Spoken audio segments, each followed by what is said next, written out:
এয়া কৃষকে লখিমী আদৰাৰ বতৰ। লখিমীৰ গুটিৰে তিৰিবিৰাই থকা এইখন ঢলা পথাৰ। ব্ৰহ্মপুত্ৰৰ পানী কদম খুটিৰে আহি এটা সময়ত এইখন বৰ জীপাল পথাৰ আছিল, সাৰুৱা পথাৰ আছিল। ইয়াত ধান সৰিয়হ নদন বদন হৈছিল। এতিয়া ব্ৰহ্মপুত্ৰৰ পানী নাহে, সাৰ কম হ'ল, পলস নপৰা হ'ল, সেইকাৰণে খেতি বাতিৰ অৱস্থা খুব ভাল নহয়। তথাপিও কৃষক ৰাইজে বৰ কষ্ট কৰি ইয়াত শাওণত ধান খেতি ৰোৱাৰ ব্যৱস্থা কৰে আৰু এতিয়া এয়া কটাৰ বতৰ। আমাৰ অসমীয়া ৰাইজৰ, অসমীয়া কৃষকৰ এটা পৰম্পৰা আছে যে কাম কৰাৰ সময়ত সহজ আৰু সুবিধা হোৱাকৈ পাল পাতি বা লগে ভাগে আমাৰ ধান কটা, ধান ৰোৱা এইবিলাক কামত গাঁৱৰ মানুহ সকলোৰে লগত সহযোগিতা আগবঢ়ায়। ঠিক সেই পৰম্পৰা এতিয়াও চলি আছে। এতিয়াও ইয়াতে আমাৰ 4-5 ঘৰ, 6 ঘৰ, 7 ঘৰ মানুহ লগ হৈ আজি যদি মোৰ ঘৰত কাটিলে অহাকালি বেলেগৰ ঘৰত কাটিব। এনেধৰণে আমি এই লখিমীক আমাৰ ঘৰলৈ নিওঁ, ঘৰলৈ নি সেয়া মাৰি তাকে ভঁৰালত ৰখাৰ ব্যৱস্থা কৰোঁ। তাৰ পৰাই আমাৰ গৃহস্থসকল জীৱন পোহপাল কৰে। আৰু বৰ্তমান সময়ত প্ৰতি মানুহৰ অনীহাটো আহিছে, সেইকাৰণে মানুহে খেতি নকৰা হৈছে। আৰু খেতি কৰাত যথেষ্ট টকা পইচা ব্যয় হয়। সেইকাৰণে আৰু ব্যয় হোৱাৰ পিছত যিটো প্ৰডাকশ্যন হ'ব লাগে সেই প্ৰডাকশ্যনটো নহয় যদিও আমাৰ এই অঞ্চলত এতিয়াও ধান, মাহ, সৰিয়হ ইত্যাদি ধৰণৰ খেতি বাতি কৰি কৃষক ৰাইজে নিজৰ পৰিয়াল পোহপাল দি আহিছে। ই এটা সুন্দৰ সময়, লখিমীক আদৰাৰ সময়। এই লখিমীক নি পেলাই ঘৰত তাকে মৰণা মাৰি, গৰুৰে যিটো মৰণা মাৰে সেই মৰণা মাৰি তাৰে যি ধান ওলাব সেই ধান লগাব, খাব, এটা সুন্দৰ পৰম্পৰা বৰ্তমানো চলি আছে।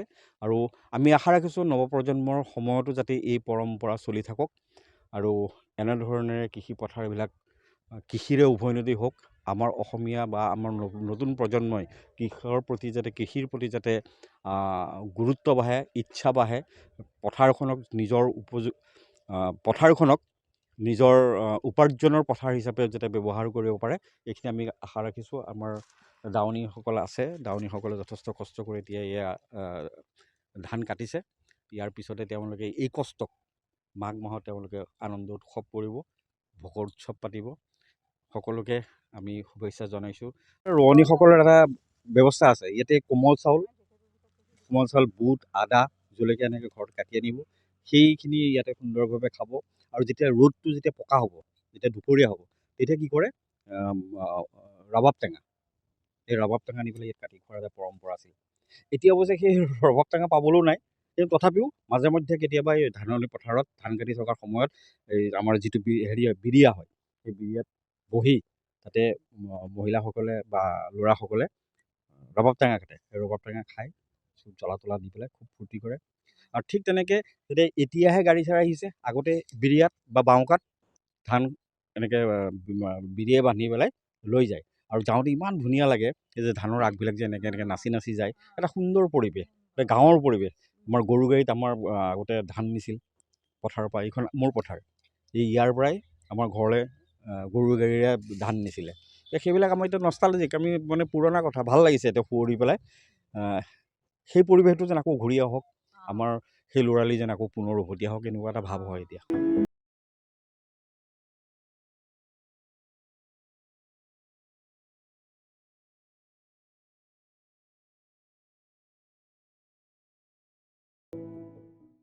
অত্যাধুনিক চিকিৎসা পদ্ধতি আৰু কাৰিকৰী কৌশলেৰে সমৃদ্ধ হৈ ৰাইজৰ সেৱাত মুকলি হ'ল JNSM পলিক্লিনিক কাম diagnostic centre and multi speciality hospital. Paramedical প্ৰশিক্ষণৰ ব্যৱস্থাও উপলব্ধ। আমাৰ ঠিকনা ৱাৰ্ড নম্বৰ 4, কৰিম চক, মঙলদৈ, দৰং, অসম।